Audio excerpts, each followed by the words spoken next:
सभी बच्चे आंसर करिए। पर्यावरण, वन और जलवायु परिवर्तन मंत्रालय के द्वारा जारी भारत में हिम तेंदुओं की स्थिति पर रिपोर्ट के अनुसार देश में हिम तेंदुओं की संख्या कितनी है? जल्दी बताइए फटाफट से। आपको बताना है status report on snow leopards के बारे में। हमारे देश में स्नो लेपर्ड की संख्या कितनी है? जल्दी बताइए सारे बच्चे। 7015, सॉरी माफ कीजिए, 715, 718, 720 और 723। 715, 718, 720, 723 क्या है सही आंसर? जल्दी बताएं। ज़्यादातर बच्चों के आंसर नहीं आ रहे हैं। नाइस, बढ़िया है। आंसर सभी बच्चे करें। देखिए बहुत सारे बच्चे तो अभी क्लास में है ही नहीं, तो ये बड़ी खुशी की बात है। देखिए बिना पढ़ाई लिखाई के काम नहीं चलेगा, इस तरह के डेटा भी आपको याद होने चाहिए। बढ़ेगा इंडिया तभी आगे बढ़ेगा इंडिया, बिना पढ़ाई लिखाई के कुछ पॉसिबल नहीं है। देखिए यहाँ पे जब हम बात करेंगे किसके बारे में, status report on snow leopard के बारे में, तो इसको क्या किया गया है, मिनिस्ट्री ऑफ याद रखना है आपको। किधर गया भाई, वन, पर्यावरण और जलवायु परिवर्तन मंत्रालय, जिसको ministry of environment climate change के द्वारा क्या किया गया है, फॉरेस्ट एंड क्लाइमेट चेंज के द्वारा रिलीज किया गया है। तो यहाँ पे संख्या जो बताई गई है वो बताई गई है 718। अब यहाँ पे 700, अगर हम 18 की बात करेंगे तो आपको यहाँ पे पता होना चाहिए कौन कौन से राज्यों में ज़्यादा हैं। ऐसे सवाल पूछेगा वो आपसे। देखो ये सवाल एज सच जो है फैक्चुअल क्वेश्चन कम पूछे जाने चाहिए, लेकिन क्योंकि कंपटीशन इतना मुश्किल होता है, बच्चे ज़्यादा होते हैं, तो यहाँ पे बच्चे जो कंट्रोल में आएंगे तो वो किससे आएंगे, फैक्ट से आएंगे। और जिनको फैक्ट अच्छा याद होगा वो क्या करेंगे, अपना रिजल्ट अच्छा करेंगे। बिना फैक्ट्स वाले को मुश्किल होने वाली है। बात समझ में आई? तो यहाँ पे सबसे ज़्यादा फैक्ट क्या करेंगे, आपको गलत करने का काम करेंगे। तो इसलिए क्या है, आपको फैक्ट को मेमोराइज करना पड़ेगा, इसमें कुछ नहीं कर सकते आप, याद ही करना पड़ेगा, रट्टा लगाना पड़ेगा सीधा सीधा। इसका सीधा मतलब यह है। तो यहाँ पे जब हम बात करेंगे तो सबसे ज़्यादा कहाँ पे हैं, लद्दाख के अंदर। तो लद्दाख के अंदर क्या है, सबसे ज़्यादा स्नो लेपर्ड हैं और वो हैं, उनकी संख्या है 777 के आसपास। यहाँ पे जब हम बात करेंगे तो इसके बाद में आ जाते हैं आपके पास, आप आओ उत्तराखंड में। तो उत्तराखंड में यहाँ पे ये जितने भी हम बात करेंगे हेम तेंदुओं के बारे में, स्नो लेपर्ड के बारे में, तो ये कितनी है, 152 के आसपास है, 152, 151। इधर आप हिमाचल प्रदेश में आएंगे तो 51 के आसपास है, ठीक है कि नहीं। और अगर आप इसको और कहीं देखेंगे जैसे जम्मू कश्मीर में भी है 9 के आसपास, वहाँ पे बताया गया है।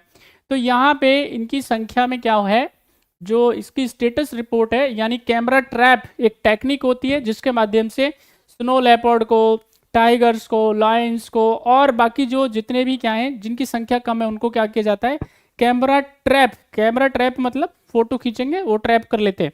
तो उसके द्वारा इनकी संख्या क्या है बताई गई है, और ये कितनी है भैया, हमारे देश में है 718। चलिए अगले सवाल का आंसर करिए आप, आपकी स्क्रीन पे क्वेश्चन नंबर 4 का आंसर करिए। भारत और फ्रांस ने किस वर्ष को भारत फ्रांस नवाचार वर्ष के रूप में मनाने को घोषित किया है? फटाफट से बताइए। India and France have announced which year to be considered as India France innovation year. क्या है सही आंसर? सही आंसर बताएं सारे बच्चे। What will be right answer of question number 4?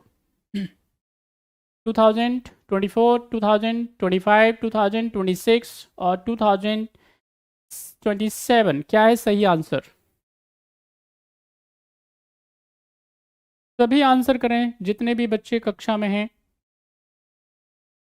चलिए भाई, जब हम बात करते हैं किसके बारे में, भारत और फ्रांस के बारे में, तो बहुत सारी हम बातें करेंगे इसके बारे में। भारत और फ्रांस के रिलेशंस की बात करेंगे तो वो अभी क्या है, हम क्या कर रहे हैं, वो 25वां साल मना रहे हैं। बात समझ में आई?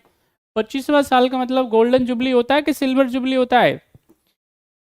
हाँ, 25वां साल हम क्या कर रहे हैं, सेलिब्रेट कर रहे हैं।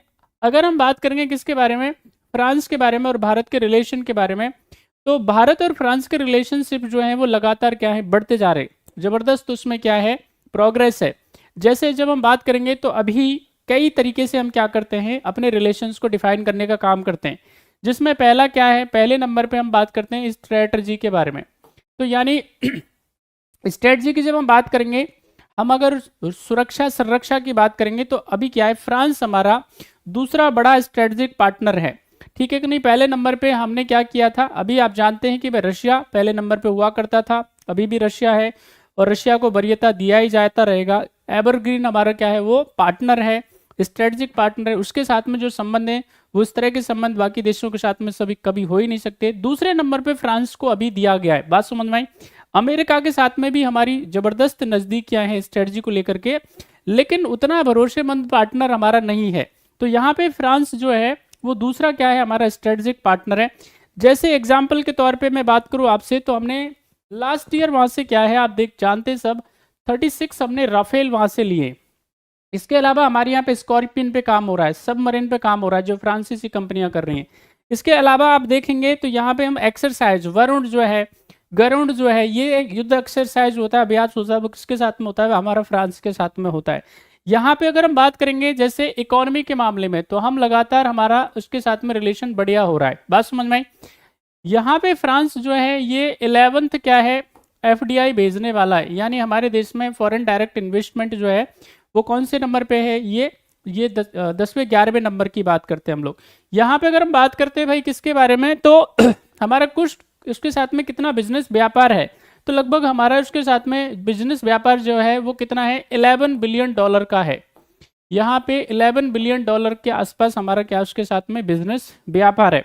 यहाँ पे कल्चर के मामले में भी क्या है, हम उसके साथ में साझेदारी करते हैं। तो हर एक मामले में आप देखेंगे, एक तो पीस को प्रमोशन देना, यानी शांति को बढ़ावा देना, स्ट्रेटजिक रिलेशनशिप को बढ़ावा देना, और साथ ही साथ में स्टेबिलिटी को लेकर के आना, स्थिरता को लेकर के आना, ये तमाम बातें हैं जिस पे हम क्या कर रहे हैं, लगातार काम कर रहे हैं। इसलिए दोनों देशों ने ये डिसाइड किया है कि हम क्या करेंगे 2026 में इसको भारत और फ्रांस नवाचार वर्ष के तौर पे सेलिब्रेट करेंगे। तो सही आंसर इसका क्या है, 2026 is the right answer. Next question आपकी स्क्रीन पे, क्वेश्चन नंबर 4 का आंसर करिए सारे बच्चे, सभी आंसर करिए। भ्रष्टाचार धारणा सूचकांक 2023 में भारत का स्थान कौन सा है, फटाफट से बताइए। India's rank in corruption perception index 2023, क्या है सही आंसर।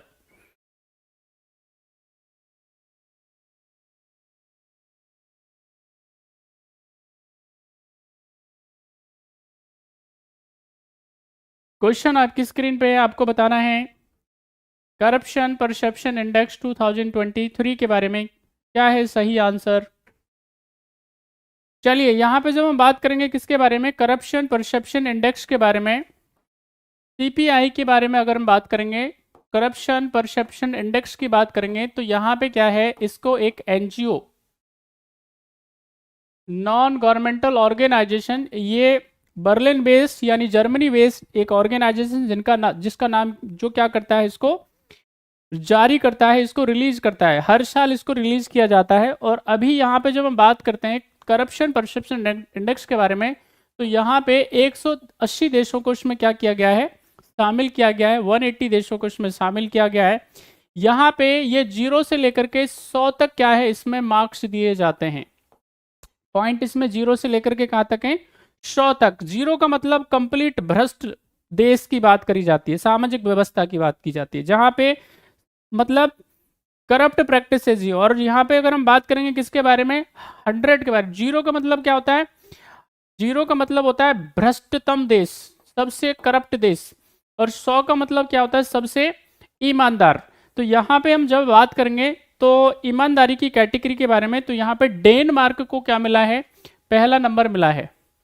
यहाँ पे अगर हम बात करते हैं डेनमार्क के बारे में, तो ये 90 मार्क्स के साथ या पॉइंट के साथ में ये पहले नंबर पे है, फर्स्ट, और ये ऐसा छठी बार ऐसा कर रहा है, बात समझ में आई। इसके अलावा जब हम बात करेंगे तो बाकी अन्य देश आते हैं, ठीक है, जैसे उसमें न्यूजीलैंड हो सकता है, अन्य तमाम देश आते हैं उसके अंदर।